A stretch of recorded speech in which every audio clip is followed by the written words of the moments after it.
never see it all.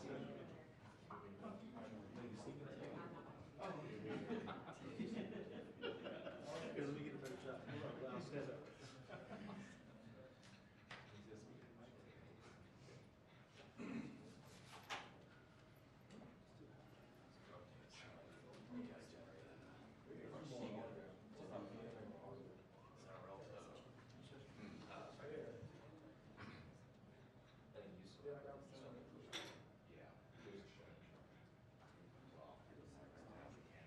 I don't think it's fine.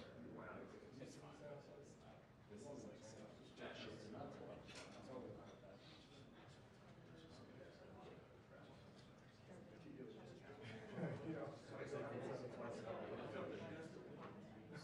yeah, go down now, go down now. Yeah. So I just drop it. I had a cool picture.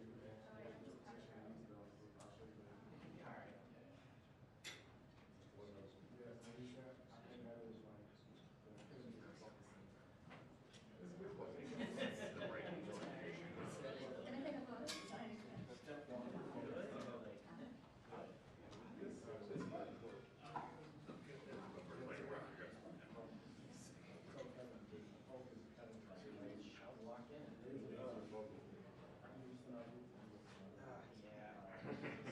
It's definitely conscious, like good, but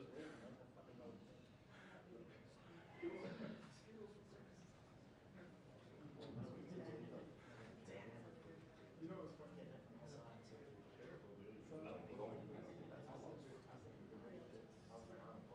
it's probably quite stylish. I agree.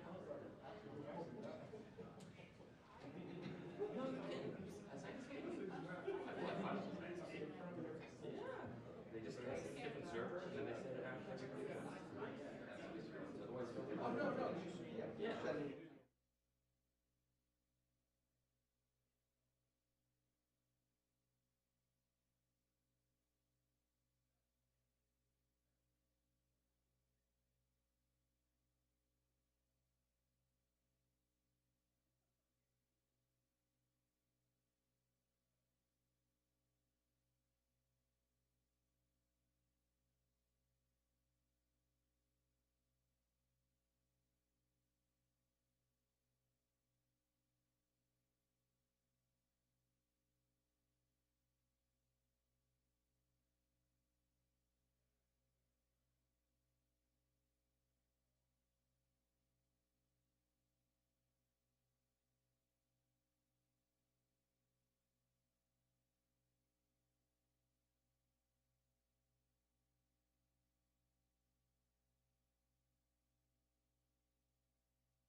Thank you very much. Thank you, everybody.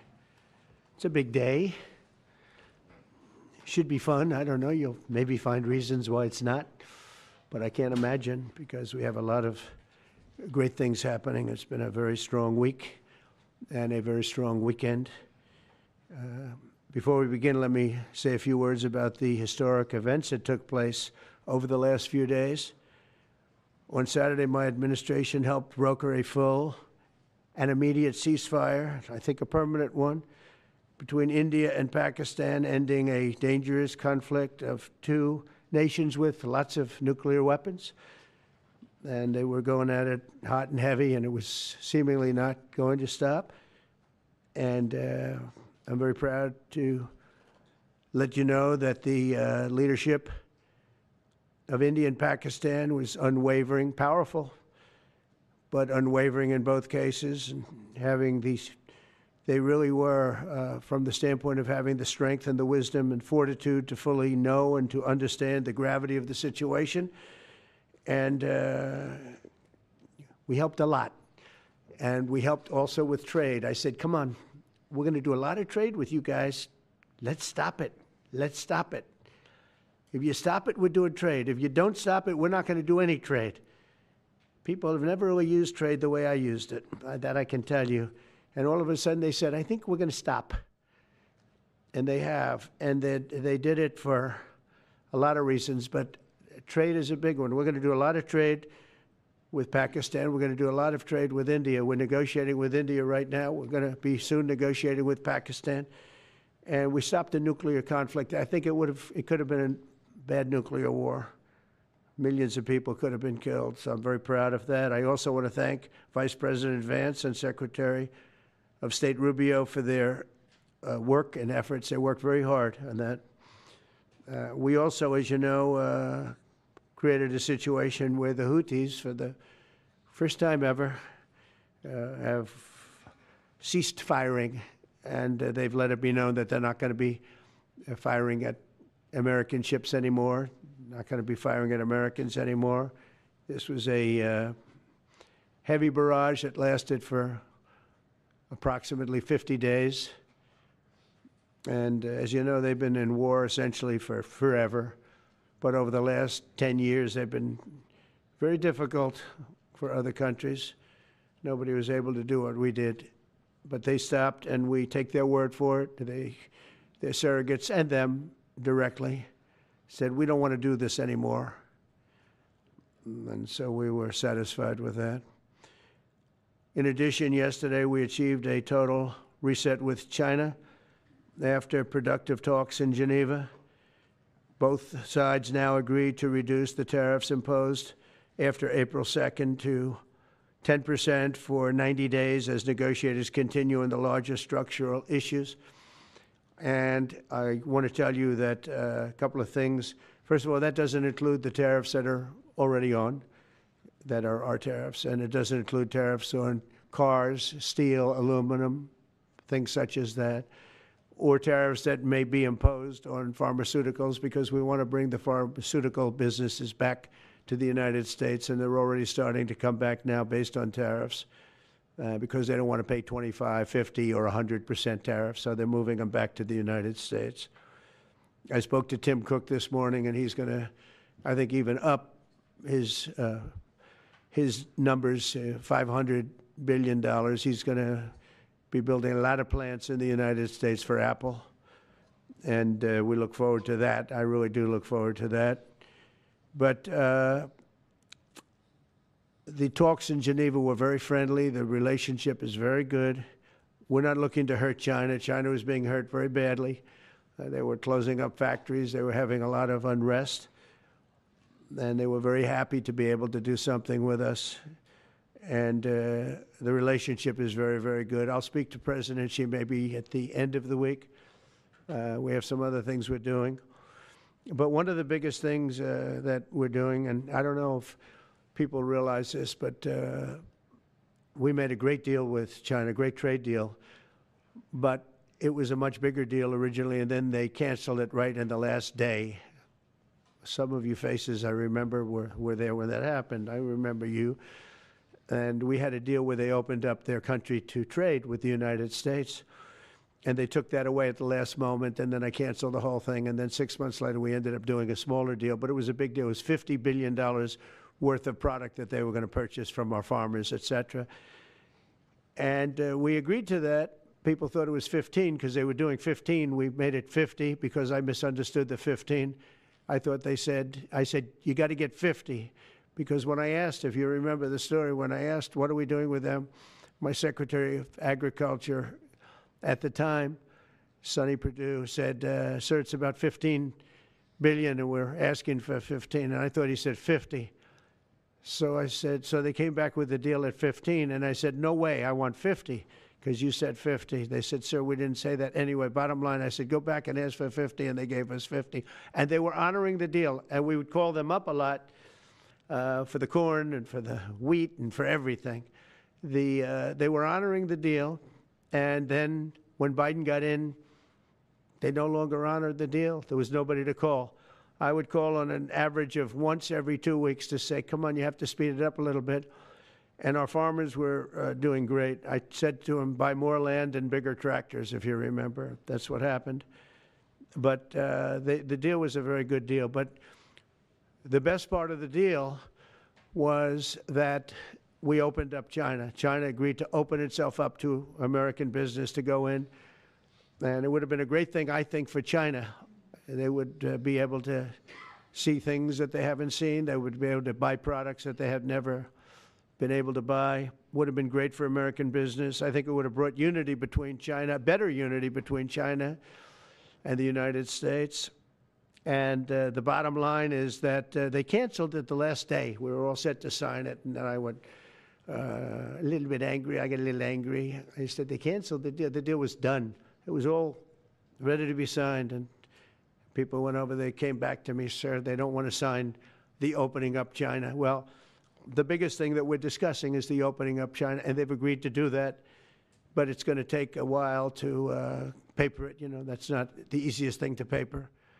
But that's the single, I think, to me, some people would disagree. Some people would say we're getting a lot of money with tariffs or whatever. But, you know, especially when you add what we already have. Because remember, we're already getting the 50% on steel and different things. That's not included in these numbers.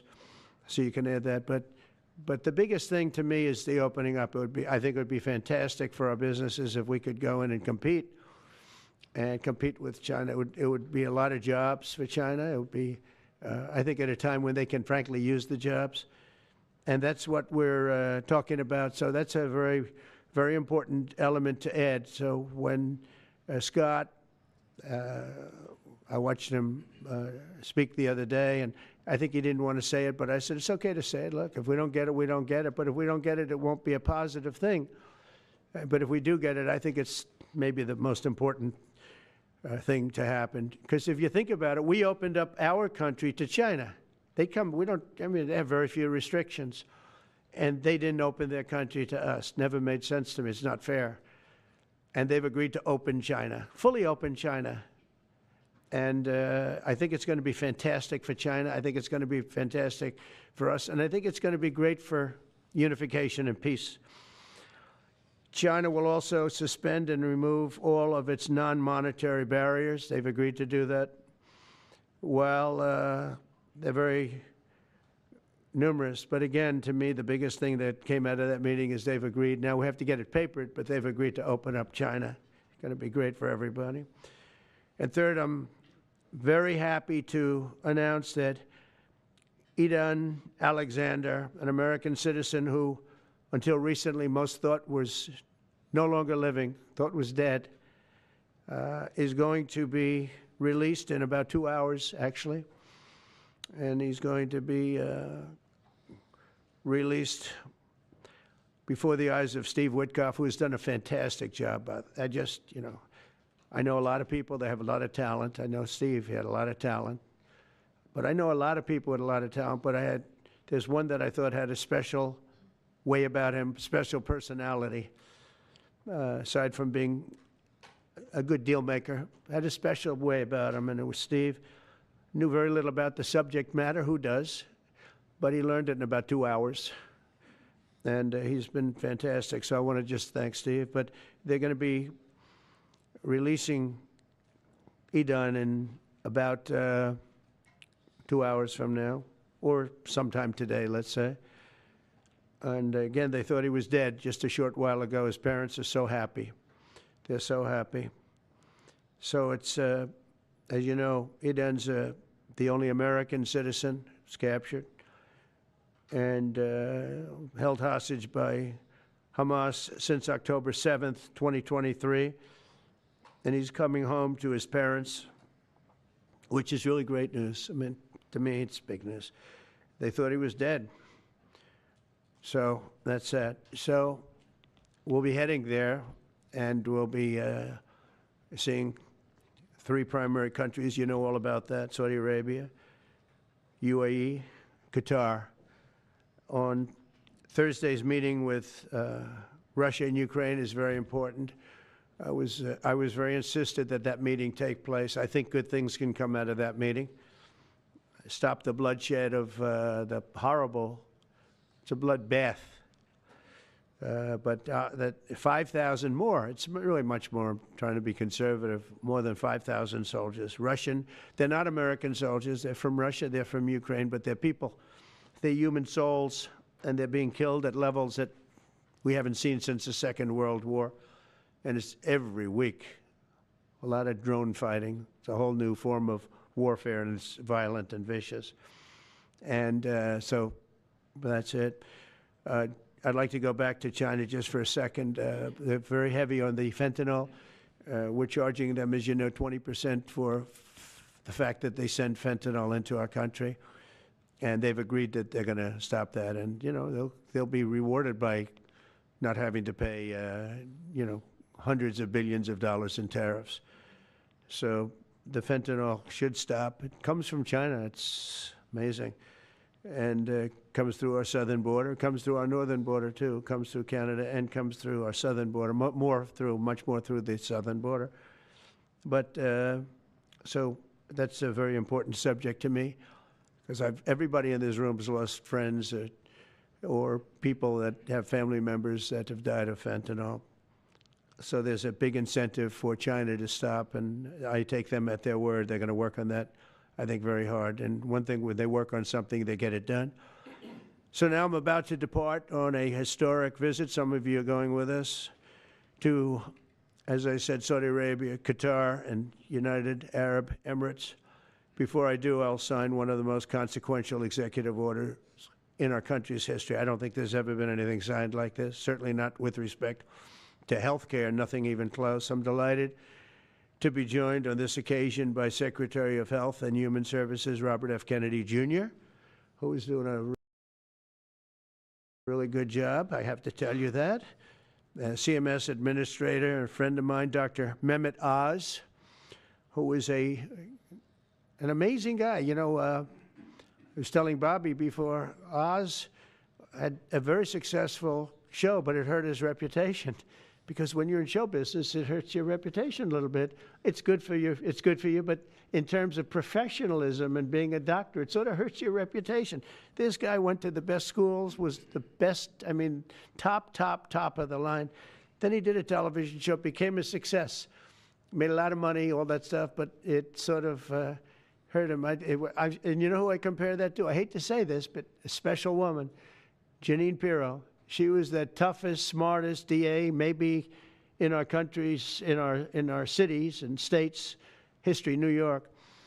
She was really tough, really sharp. Then she did a show, and people didn't think of her quite the same way. She became more of an entertainment person, like Oz. Oz is not an entertainer. He's not really an entertainer, if you know the real story. And she isn't either. She is unbelievable. She was one of the strongest district attorneys in the history of New York, highly respected, very tough, went after the drug dealers at a level that you don't see today anymore. And hopefully she's given up a tremendous, she's leaving the #1 show on cable television, one of the #1 shows on television, period, The Five, but they've got great people left behind, but she was a big part of it.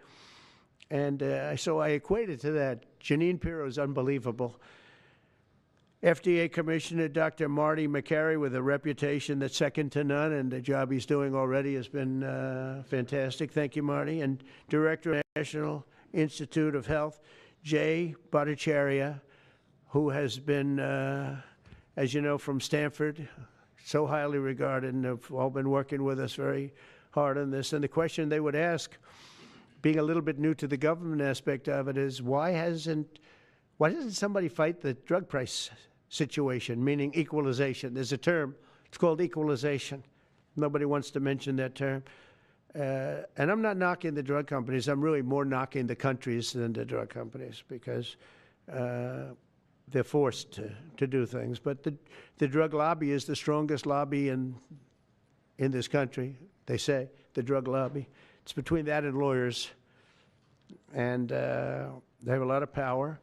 But starting today, the United States will no longer subsidize the health care of foreign countries, which is what we were doing. We're subsidizing others' health care. Countries where they paid a small fraction of what, for the same drug, that what we pay many, many times more for.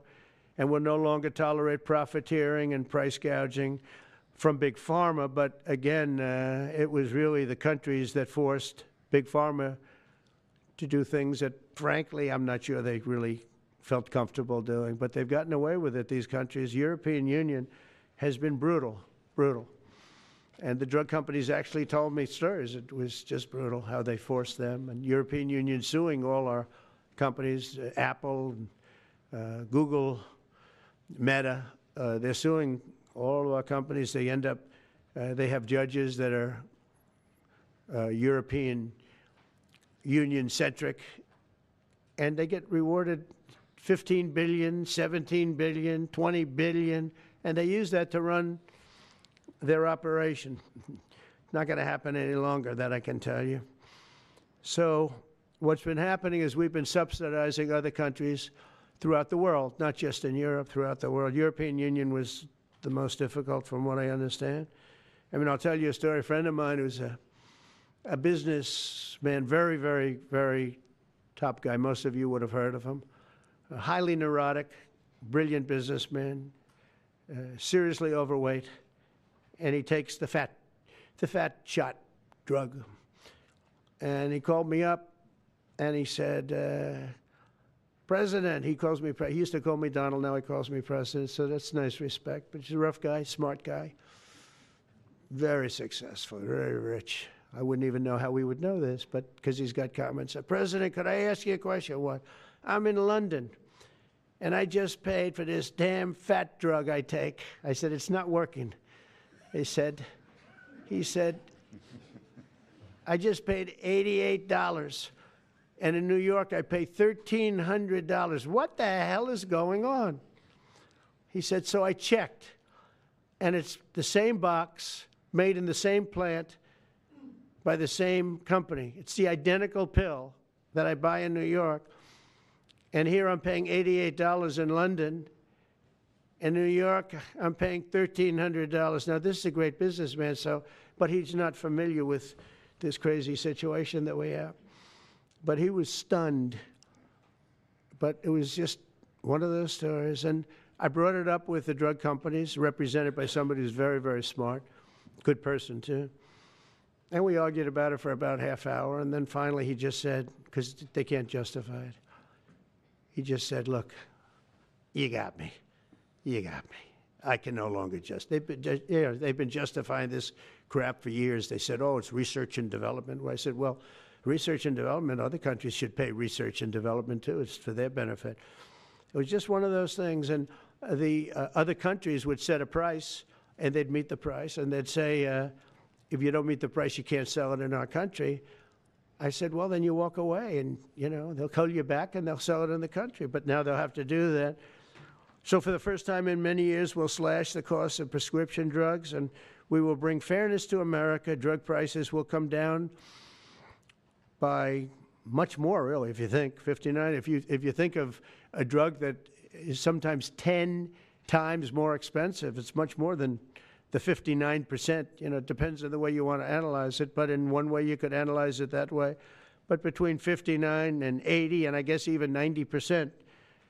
So when I worked so hard in the first term, and if I got prices down, remember I was the only one to ever get prices down for a full year, but I'd get them down like 2%, and I thought it was like a big deal. Well, we're getting them down 60, 70, 80, 90%, but actually more than that if you think about it in the way mathematically. And farmer has to say, we're sorry, but we'll not be able to do this any longer to these countries that have been so tough. They've been very tough, nasty. It's trade. It's trade. And pharma is also very powerful. And the Democrats have protected pharma. The Democrats, this is the Democrats have protected pharma. These are the Democrats. And by the way, I just called the Speaker of the House, and I just called the leader, our leader in the Senate, John Thune, Mike Johnson. Spoke to both of them. I said, when you score, you're going to have to score two things. You're going to have to, number one, score that hundreds of billions of dollars of tariff money is coming in. But even bigger than that, you're going to have to score that your cost for Medicaid and Medicare and just basically pharmaceuticals and drugs is going down at a level that nobody has ever seen before. It'll pay for the Golden Dome. I see the Golden Dome is there, see? That'll easily pay for the Golden Dome. And we'll have a lot of money left over. We need the Golden Dome, by the way, in this world. Although this world's a lot safer today than it was a week ago, and a lot safer than it was 6 months ago. We had people that had no clue what they were doing. So today Americans spend 70% more for prescription drugs than we spent in the year 2000. Think of that. Our country has the highest drug prices anywhere in the world by sometimes a factor of 5, 6, 7, 8 times. It's not like they're slightly higher. They're 6, 7, 8 times. There are even cases of 10 times higher. So that you go 10 times more expensive for the same drug, that's big numbers. Even though the United States is home to only 4% of the world's population, pharmaceutical companies make more than 2/3 of their profits in America. So think of that. With 4% of the population, the pharmaceutical companies make most of their money, most of their profits from America. That's not a good thing. Now, I think, by the way, I have great respect for these companies and for the people that run them. I really do. And I think they did one of the greatest jobs in history for their company, convincing people for many years that this was a fair system. And nobody really understood why, but I figured it out.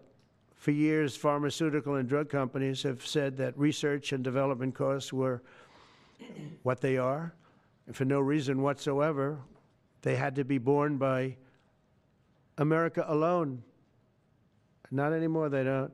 This means American patients were effectively subsidizing socialist healthcare systems in Germany, in all parts of the European Union. They were the toughest of all. They were nasty. And I see that. I see that with trade, too. European Union is in many ways nastier than China, okay? And we've just started with them. Oh, they'll come down a lot. You watch. We have all the cards. They treated us very unfairly. They sell us 13 million cars. We sell them none. They sell us their agricultural products. We sell them virtually none. They don't take our products. That gives us all the cards, and very unfair. So they're going to have to pay more for health care, and we're going to have to pay less. That's all it is. And believe it or not, because it's really the world we're talking about, not just the European Union, but because it's the world, the numbers are for the healthcare company not as bad as you would think. They'll make the same. I think the healthcare companies should make pretty much the same money. I really don't believe they should be affected very much, because it's just a redistribution of wealth. It's a redistribution where it could be the same top line, but it's going to be distributed differently. Europe's going to have to pay a little bit more. The rest of the world's going to have to pay a little bit more, and America's going to pay a lot less. Again, because it's a much smaller population than when you think of the whole world. So basically what we're doing is equalizing. There's a new word that I came up with, which I think is probably the best word. We're going to equalize, where we're all going to pay the same. we're going to pay what Europe's going to pay. We're going to all pay. Now, there may be some countries in dire need, and I would be willing to sacrifice that and help them. But it's called most favored nation. We are going to pay the lowest price there is in the world. We will get whoever is paying the lowest price, that's the price that we're going to get. So remember that. So we're no longer paying 10 times more than another country. Whoever is paying the lowest price, we will look at that price and we will say that's the price we're going to pay. Most favored nations. That's what it is. One breast cancer drug costs Americans over $16,000 per bottle, but the same drug from the same factory, manufactured by the same company, is 1/6 that price in Australia and 1/10 that price in Sweden. 1/10 for the identical product. A common asthma drug costs almost $500 here in America, but costs less than $40 in the United Kingdom. So $40 in the United Kingdom, which is where this gentleman told me he paid a small amount for his shot. But think of that. So $40 versus $500 here. That's not even bad. There are much worse examples. And the weight loss drug, Ozempic, costs 10 times more in the United States than in the rest of the developed world. 10 times more. Why? Why? What did we do? Suckers. But we never had a president that had the courage to do this. And nobody knew the system like I do. I mean, I've gotten to know this system so well. And I don't think it's fair that it benefits Obamacare. Obamacare is a failure. It's not a good health care. It works. I made it work. I had an obligation to make it work, or an obligation to let it die. I chose that we had to make it work. I had to make it as good as possible. And I had a choice. I could have let it fail or make it as good as possible. As good as possible means it was still not very good, but it survived. And we did the right thing. But this makes everything work. And I don't want to have a bad form of health care work because of the fact I was able to cut drug prices by 80 or 90%. So we're going to maybe come up with something. I think this gives the Republicans a chance to actually do a health care that's much better than Obamacare and for less money, which if you guys would work on that along with Congress. But I do want to say that Democrats could have done this a long time ago. They have fought like hell for the drug companies, and they knew they were doing the wrong thing. And it's going to be very hard. I was just telling the leader and the speaker that it's going to be very hard for the Democrats to vote against the one big, beautiful deal. The greatest tax cuts in history, greatest everything, but now you have the big drug prices because that's going to be included. It makes that whole situation different from a scoring standpoint. I just told them, I called them up about this. I said, I'm going to do something that's going to be very monumental, and you're going to be scoring. You better tell your people that this is going to score really well, and then add hundreds of billions of dollars in tariffs to your list also. But as big as the tariffs are, this is something that really hits quickly. 5 years ago, I signed an executive order to confront this disaster, but only confront it in a minor way. It was a good confrontation, but never to this extent. And it took people a little while to understand a very complicated system. But Joe Biden, without any knowledge of what he was doing, terminated the policy and then pretended to negotiate under a new system. And then you take a look, 5 out of the 10 drugs that he negotiated are now over 200% more expensive in America than the rest of the world, and far more expensive than when he even got involved.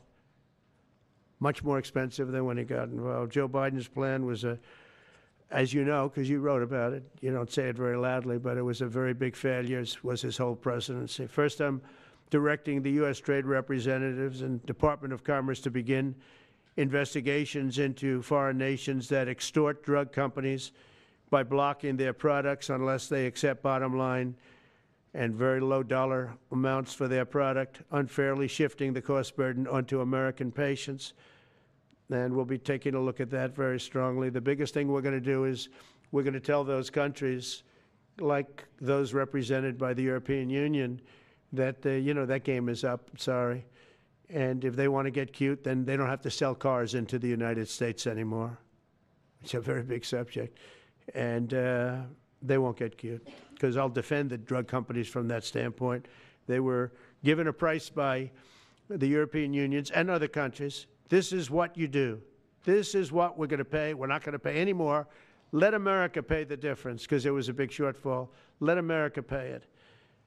And that's what we did, but we're not doing it anymore. Next, my administration will secure what we're calling most favored nations drug pricing. The principle is simple. Whatever the lowest price paid for a drug in other developed countries, that is the price that Americans will pay. And we're using the term other developed countries because there are some countries that need some additional help, and that's fine. I think that's very good. Some prescription drug and pharmaceutical prices will be reduced almost immediately by 50 to 80 to 90%. Big Pharma will either abide by this principle voluntarily or will use the power of the federal government to ensure that we are paying the same price as other countries. To accelerate these price restrictions and reductions, my administration will also cut out the middlemen. We're going to totally cut out the famous middlemen. Nobody knows who they are, middlemen. I've been hearing the term for 25 years, middlemen. I don't know who they are, but they're rich. That I can tell you. We're going to cut out the middlemen and facilitate the direct sale of drugs at the most favored nation price directly to the American citizen. So we're cutting out, Bobby, the middlemen. It's so important, right? You got to do that. They're worse than the drug companies. They don't even make a product, and they make a fortune. It's very smart business people, that I can tell you. If companies make no significant progress toward most favored nation pricing, which we will insist that they do, so I think I'm wasting time talking about it. We're going to insist upon it. And we'll insist, and we're going to help the drug companies with the other nations, because those other nations do a lot of trading with us. They need our trade, just like China needed us very badly. They need us just as badly.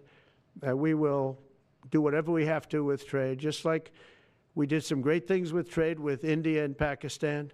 It really helped the situation, very heated situation. Could have lost millions of people, more than millions. I mean, many millions of people. And they want to do business with America, but we never used our powers that way. We never knew how. We never had people that knew how to do that. We'll also open up America's market to safe and legal imports of affordable drugs from other countries, putting dramatic downward pressure on prices. And if necessary, we'll investigate the drug companies, and we'll, in particular, investigate the countries that are doing this, and we will add it onto the price that we charge them for doing business in America. In other words, we'll add it onto tariffs if they don't do what is right, which is everybody should equalize. Everybody should pay the same price. And special interests may not like this very much, but the American people will. I am doing this for the American people. I'm doing this against the most powerful lobby in the world, probably the drug lobby, drug and pharmaceutical lobby. But it's one of the most important orders, I think, that's ever been signed, certainly with regard to health care or health in the history of our country, and it's an honor to be a part of it. And I'd like to ask Robert F. Kennedy to say a few words, please. Thank you. Thank you, Mr. President. This is an extraordinary day. This is an issue that, I grew up in the Democratic Party, and every major Democratic leader for 20 years has been making this promise to the American people. This was the fulcrum of Bernie Sanders' runs for presidency, that he was going to eliminate this discrepancy between Europe and the United States. But as it turns out, none of them were doing it. It's one of these promises that politicians make to their constituents, knowing that they'll never have to do it. And the reason they'll never have to do it is because they know that Congress is controlled in so many ways by the pharmaceutical industry. There's at least one pharmaceutical lobbyist for every congressman, every senator on Capitol Hill, and every member of the Supreme Court. By some estimates, 3. Pharmaceutical companies, the industry itself spends 3 times what the next largest lobbyist spends on lobbying. So this was an issue that people talked about, but nobody wanted to do anything because it was radioactive. They knew you couldn't get it by Congress. We now have a president who is a man of his word, who has the courage. President Trump was taking money from the pharmaceutical industry too. I think they gave you $100 million. But he can't be bought, unlike most of the politicians in this country. And he is standing here for the American people. I don't know what, there's writers like Lord Elizabeth Warren or Robert Reich who are saying that President Trump is on this side of the oligarchs. There has never been a president more willing to stand up to the oligarchs than President Donald Trump. And I'm very, very proud of you, Mr. President, for your courage, I'll say, because I don't want to be crude, your intestinal fortitude, your stiff spine, and your willingness to stand up for the American people. We have 4.2% of the world's population. Our country represents 75% of the revenues for pharmaceutical companies. We spend in our country $1,126 per capita on drugs. In Britain, they spend about $240. They spend 1/5 of what we do. And this is true across Europe. And the drug companies, Europeans, if you ask them, it made no sense what they were saying. America has to pay for this innovation or it's not going to happen. What President Trump is saying to our European partners is you've got to raise the amount that you're paying for those drugs and pay for your share of the innovation. That the United States is no longer subsidizing that. If the Europeans raise the price of their drugs by just 20%, that is $10 trillion that can be spent on innovation, and the health of all people all across the globe is going to increase because we're going to have better products. So I'm just so grateful to be here today. I never thought that this would happen in my lifetime. I have a couple of kids who are Democrats, are big Bernie Sanders fans, and when I told them that this was going to happen, they had tears in their eyes because they thought this is never going to happen in our lifetime, and we finally have a president who's willing to stand up for the American people. Thank you, and Dr. Oz. Thank you, Secretary Kennedy.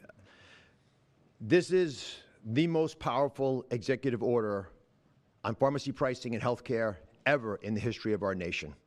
And it's only happening because we have a president with the fortitude, the guts to stand up to the withering criticism and lobbying that's going to occur as soon as folks hear about the executive order. So on behalf of the child in Philadelphia who's got an autoimmune disease with a $1,000 a month drug, or the older woman in Los Angeles who's on a blood thinner who can't afford her copay, I want to thank President Trump. God bless you for having the guts to take on this industry. Thank you, sir. Thank you very much. So let's talk about the details a little bit. And this is primarily about equalization, as President Trump said. It's about fairness. Think of NATO as a metaphor. When President Trump said, you've got to pay a little more so it makes sense for all of us, they came up. And the European countries contributed. The same thing we believe will happen in this situation. Most people who have thought about this process agree that it is patently unfair to tolerate the numbers that Secretary Kennedy and President Trump have reflected to you. On this chart to my left is a list of the 10 drugs that were negotiated in the IRA. Again, this is the bill, the law, that regulates a negotiation process. This is the best price that was able to be obtained by the Biden administration. And if you look at these numbers, they actually reflect how much on top of the most favored nation price was being paid by the United States. So the closest to me, and Bob, you can point to the Jardiance, the closest one, 289%, the one that's closest to you. That means that we are paying in America 4 times more than that drug costs in other countries. Again, 100% is the baseline. It's 289% above that baseline. It goes all the way down to when we're paying 50% more than any other country. That's the range. As was pointed out by President Trump, half the time we're paying 3 times more than is paid in other countries. It doesn't make any sense for the system. That stated, President Trump has over and over again indicated, and Secretary Kennedy reflected as well, we want innovation. We want our technology partners doing the best they can to make the best solutions for drugs to cure as many people in America and around the world as possible. By getting our allies to pay a bit more, as they should be, and they should have for many years been doing, will course correct a problem that's gotten out of hand. And by doing that in a thoughtful, effective way, we're going to be able to get the pharmaceutical industry whole. Those jobs will still be here, will still be productive, will still be curing cancer and a slew of other ailments that plague humanity. America will still be the leader in this space, but we'll be paying the appropriate amount, the right-sized amount for those tasks. So over the next 30 days, the 4 of us up here, together with people standing in the back of this room who are doing a lot of the heavy lifting, are going to be approaching pharmaceutical companies to talk specifically about what we want the most favored nation price to be based on the best data we have. We're looking forward to a thoughtful interaction with these corporate leaders, many of whom we've spoken to and in quiet will agree the system is not right the way it is. They're patriotic Americans. They want what's right.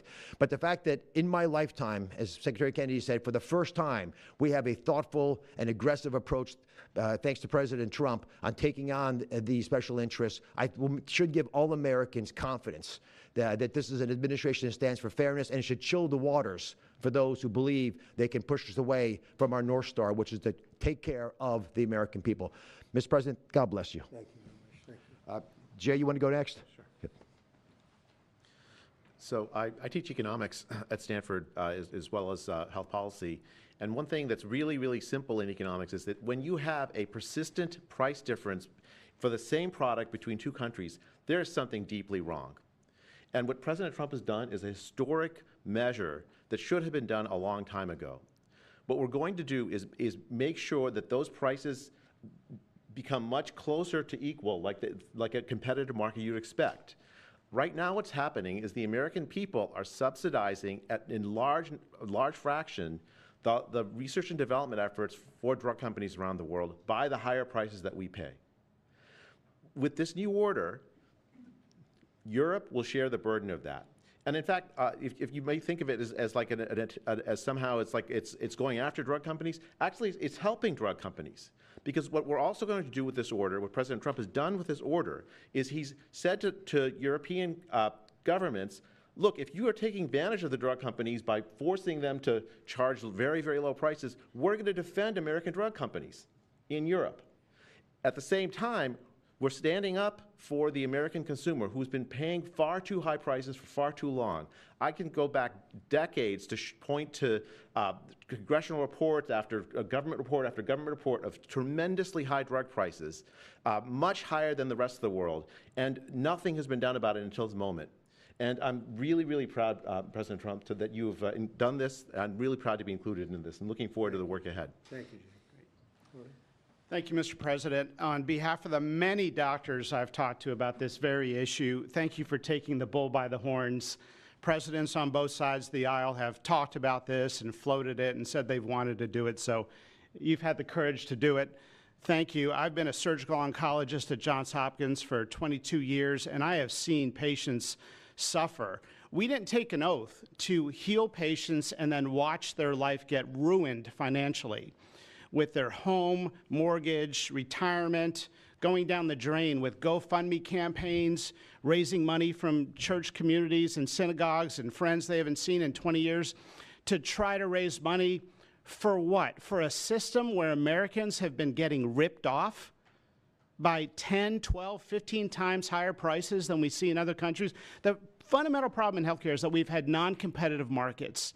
And we can do little things around the edges, or we can transform those markets to competitive markets, and that's what this executive order does today. Imagine buying a Ford for $175,000, a regular car, and then hearing that people in London are buying it for $10,000 every day, all day long. That is the craziness of this system. We're going to do everything we can at the FDA to support this executive order. It's transformative. Thank you, Mr. President. Thank you. Thank you very much. So thank you very much, everybody. I think it's a very important day. In many ways, you have, we'll start with the Houthis. We go to Pakistan and India. We go to what we did with China, the trade deal, and with UK. And by the way, many other deals are coming in very much. At a certain point, we'll just set the price because we know where we are. But we'll just set the price. But world trade is going to be terrific, and our country is going to be making a lot of money. Taxes are going to go down. Taxes are going to go down very, very substantially. But you look at all of the things that we've done, and now today I'm heading over. We'll see what we're going to do with respect to Iran. I think you have very good things happening there, too, by the way. I think can't have a nuclear weapon, but I think that they are talking intelligently. We're in the midst of talking to them, and they're right now acting very intelligent. We want Iran to be wealthy and wonderful and happy and great, but they can't have a nuclear weapon. It's very simple. So I think they understand that I mean business, and I think they're being very reasonable thus far. And don't underestimate Thursday in Turkey. President Erdogan is going to be a great host, and we are doing some work with him having to do with Syria, too, by the way. We're going to have to make a decision on the sanctions, which we may very well relieve. We may take them off of Syria because we want to give them a fresh start.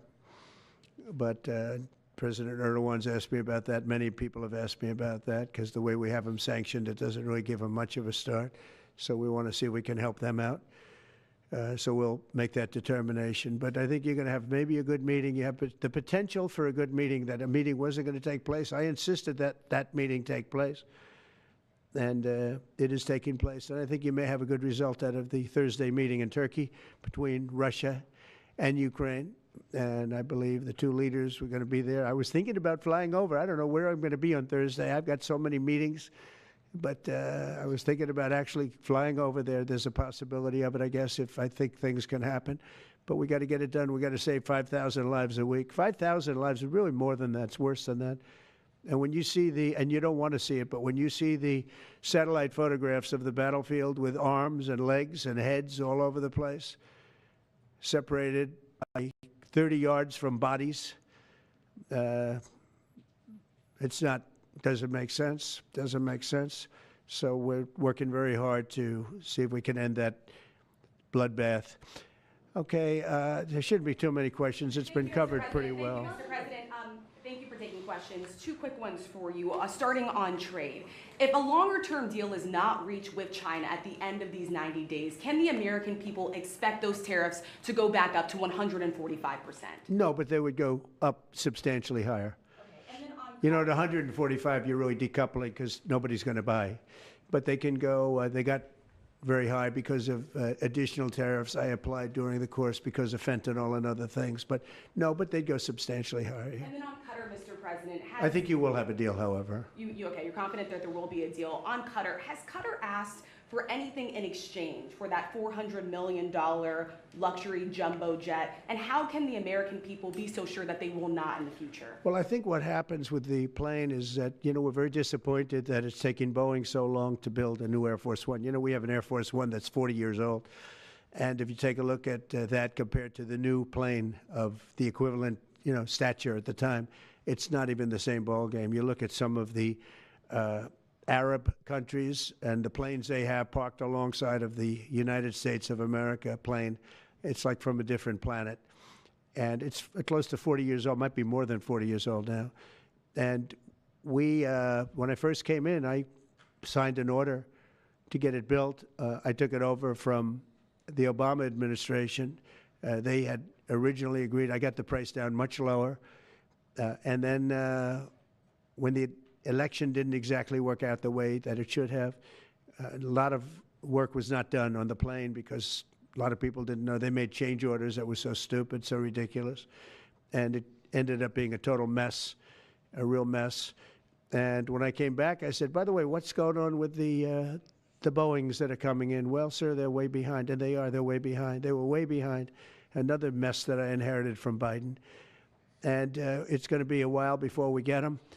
And I think Qatar, who has really, we've helped them a lot over the years in terms of security and safety. I think they, and very, very nicely, and I have a lot of respect for the leadership and for the leader, Qatar. And I think they knew about it because they buy Boeings. They buy a lot of Boeings. And they knew about it. And they said, we would like to do something. And if we can get a 747 as a contribution to our Defense Department to use during a couple of years while they're building the other ones, I think that was a very nice gesture. Now, I could be a stupid person and say, oh, no, we don't want a free plane. We give free things out. We'll take one, too. And it helps us out because, again, we're talking about we have 40-year-old aircraft. The money we spend, the maintenance we spend on those planes to keep them tippy-top is astronomical. You wouldn't even believe it. So I think it's a great gesture from Qatar. I appreciate it very much. I would never be one to turn down that kind of an offer. I mean, I could be a stupid person say, no, we don't want a free, very expensive airplane. But I thought it was a great gesture. And I think it was a gesture because of the fact that we have helped and continue to, we will continue to, all of those countries, Saudi Arabia, UAE, Qatar, and others, we keep them safe. If it wasn't for us, they probably wouldn't exist right now. And I think this was just a gesture of good faith. And I don't get it. Someday it'll be like Ronald Reagan. They decommission them. You know, they get to a certain age, they decommission them. It'll go to my library. They're talking about going to my library in years out. But I thought it was a great gesture. And it's something that was done by Ronald Reagan. They actually decommissioned the plane, and he put it in his library. And it actually has made the library, I think, a Boeing 707. It's actually made the library more successful. So it was good. Do you plan to use the plane after you leave office? No, I don't. No, it would go directly to the library after I leave office. I wouldn't be using it. No. Mr. President, on the hostage, you said that the release of the American hostage, Adam Alexander, is a step in good faith to end this war. Do you expect any progress or perhaps announcement on ceasefire during your trip to the Middle East? We hope that we're going to have other hostages released too, as you know. So when I met with the hostages 3 weeks ago that were there for quite a while, you remember the 10 people that came in, mostly young people. 1 or 2 were a little bit older. They were explaining the trials and tribulations. I mean, they went through hell. And I said, how many are there? They said 59. I said, that's a lot. I didn't realize, because we got a lot out. You know, we got a lot of hostages out, I think you will acknowledge. They said 59, but then they said, they followed that up by saying 59, of which 24 are living, the rest are dead. But the people whose son, mostly son, I think 1 daughter in this case, but mostly sons are there, or husbands are there, those people want the dead bodies as much as they want the live body. I have a mother that calls me, but came up to me when I first met her, and she said, sir, please get my son out. He's dead, but they have his body. And I asked her about that, and it's as though he were alive. The level of wanting that body back is the same. It couldn't be any more, as though he were alive. So, you know, getting the bodies back is very important. That could be a thing having to do with the religion. It could be same. I was amazed at the level of importance. It's the same as if the son or husband or whatever was alive. So they said 59. In fact, they came in with a number 59 written out on like a sign on their chest. They came to thank me for getting them out. And I said, what does the 59 mean? They said, well, that means there are 59 people. But then they said, but 24 are living. Now it's 21. The number's 21. So now it's actually, we'll get Etan today. We think we're getting him today. So it's 20. So they have 20 live hostages there. The rest are dead bodies. Mr. President, are you open to negotiating your tariffs on cars, steel, and aluminum with China or any other country? Well, we're not even talking about that. We're bringing the car business back into this country. We have commitments, and not only commitments, they've already started construction on many plants. They've left Mexico in a few cases. In a few cases, they've left Canada. They're not going to build in Canada. They're going to build here because we have the market, and the tariffs have been amazing. The election and the tariffs. November 5th was a big day, and on top of that, of course, you wouldn't have the tariffs without the election, I guess, if you look at it. But we have at least 11 committed massive car factories that are going to be built, that are in the process of being built. And some are going through, some have actually started. We also have renovations of existing factories where they weren't utilizing the full factory from years gone by, and now they're under full renovation. They'll be opening up full factories in a very short period of time.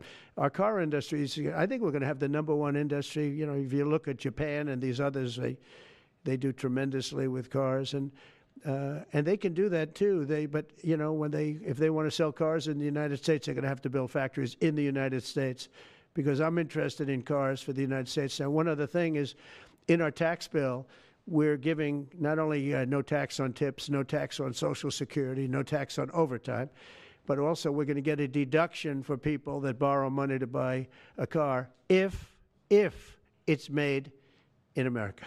If it's not, we have no interest. A meeting between President Putin as well as President Zelensky.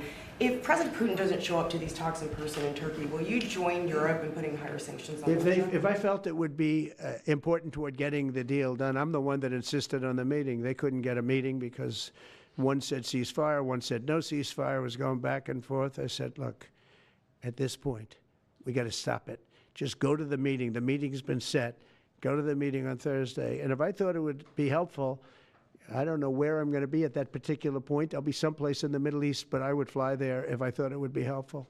Yeah, please. Refugees. I want to ask you about South African refugees. Dozens of Afrikaners who claim discrimination in their home country are heading to the United States, right, where your administration is going to welcome them as refugees. Now, this comes as you've halted virtually all refugee admissions for people fleeing famine and war from countries like Sudan and the Democratic Republic of Congo.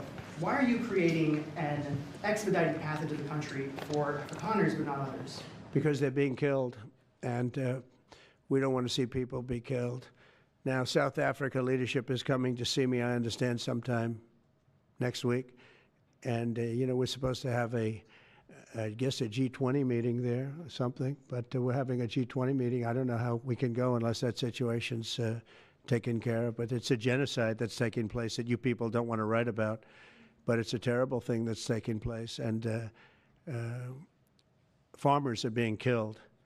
They happen to be white, but whether they're white or black makes no difference to me, but white farmers are being brutally killed, and their land is being confiscated in South Africa, and the newspapers and the media, television media doesn't even talk about it. If it were the other way around, they'd talk about it. That would be the only story they'd talk about. And I don't care who they are. I don't care about their race, their color. I don't care about their height, their weight. I don't care about anything. I just know that what's happening is terrible. I have people that live in South Africa. They say it's a terrible situation taking place. So we've essentially extended citizenship to those people to escape from that violence and come here. Yeah.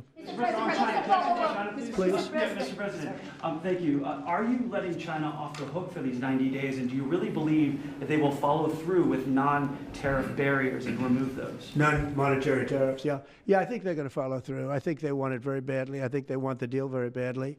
Again, this doesn't include the steel tariffs that I put on a long time ago that Biden tried to get off, but he couldn't get them off because it was too much money. You know, I took in hundreds of billions of dollars from China, what a lot of people don't know, but we put on the tariffs originally. And if I didn't do that, we wouldn't have a steel industry today. Now we have a thriving steel industry. It'll be thriving much more with what we're doing because this is the next level. But it doesn't include that, doesn't include cars, doesn't include pharmaceuticals when we do that. And the reason we're doing that will be to get them to come back in the country. You know, there are, again, I always say it because a lot of people forget, but if a company like Eli Lilly, which is making a massive investment in the United States right now. They're building many, many plants. They've already started like 7 of them, many plants, but they are not going to be tariffed.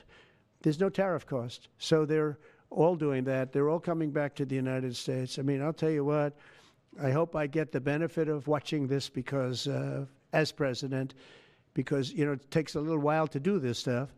And we're doing it early in the administration. If you think of it, we have, I believe, if you look at the real total, it's over $10 trillion committed for plants and factories. Other administrations haven't had $1 trillion over a 4-year period, even over an 8-year period. We have over $10 trillion committed in one form or the other over 2 months. Give me a break. I'm here to hear 3, but let's give me a break on the first month. We want to get acclimated. But, you know, but if you think about it, it's really 2 months. And so in 2 months, we have an investment already of over $10 trillion. And other presidents haven't had that done over a year, over 4 years in some cases. It's unprecedented. There's never been anything like it. It's a very exciting time in America. Thank you very much, everybody. Thank you. Who's in charge of the budget bill while you're gone, sir? Mr. President, are you ready to impose sanctions on Russia if Putin doesn't agree with the 30-day ceasefire? I have a feeling they're going to agree. I do. I have a feeling. And we see other countries, no European countries, involved, Mr. President, in the negotiations. The budget bill negotiations are taking place. Who in your administration is in charge of that while you're gone? Is it Everybody. Vance, Bobby, from the standpoint of medical, this group behind me, I mean, I think it's the best group ever assembled in terms of medical. I think you're going to see a tremendous cut. I don't think. I mean, I know you're going to see it in Medicaid and Medicare. That cut will be massive because drugs are 50–60% of the cost. So Medicaid costs are going down and Medicare costs are going down because of what we're doing today. And there's no, it's not like, oh, gee, well, maybe it won't happen. It's going to happen because the other countries have no choice. Now, the drug companies are going to have to say, listen, if you don't pay more, we're not going to give you the drug, and they're willing to do that. So that's it. They have to, we have to equalize. Mr. President, what is the price controls? Say it. How do you respond to the fact that this? It's not price control. No, no. What was price control is before. If you want to talk about price control, is what they were doing. They were making us pay. They set a price, and they said, "Here's what we're going to pay, and anything else charge America." Because at that time they had a very stupid president, and it really went crazy during the last 4 years. And remember this, the Democrats are the ones that allowed this to happen. They were the ones that were the protector of this pricing system. And I think it's going to be very hard. You'll have to ask Democrats, are they going to vote against the one great, big, beautiful deal that's being negotiated now, tax cuts, etc., when now on top of the tax cuts and regulation cuts, all the things, now you're going to say that the price of your medicine is going down by 60, 70, 80%. You're going to vote against it? I think a lot of Democrats are going to be forced to do something that their leaders are going to beg them not to do, and that's vote for the bill. I don't see how they can vote against it. How can they vote against it when drug prices, drugs and pharmaceuticals are going to be down 70, 80%? It's going to be very interesting. Mr. President, what do you say to people who view that luxury jet as a personal gift to you? Why not leave it behind? You're ABC fake news, right? Why not? Only ABC. Well, a few of you would. Let me tell you, you should be embarrassed asking that question. They're giving us a free jet. I could say, no, no, no, don't give us. I want to pay you $1 billion or $400 million or whatever it is. Or I could say, thank you very much. You know, there was an old golfer named Sam Snead. Did you ever hear of him? He won 82 tournaments. He was a great golfer. And he had a motto, when they give you a putt, you say, thank you very much. You pick up your ball and you walk to the next hole. A lot of people are stupid. They say, no, no, I insist on putting it. And then they putt it and they miss it. And their partner gets angry at them. You know what? Remember that, Sam Snead. When they give you a putt, you pick it up and you walk to the next hole and you say, thank you very much. Respectfully, sir, as a businessman, some people may look at this and say, have you ever been given a gift worth millions of dollars and then not received anything? It's not a gift to me, it's a gift to the Department of Defense. And you should know better, because you've been embarrassed enough, and so has your network. Your network is a disaster. ABC is a disaster. Here is the bill. Bobby, come on over here. Now you're talking about trillions and trillions of dollars. Thank you very much, everybody. Mr. President, a quick question about Turkey. Thank you very much.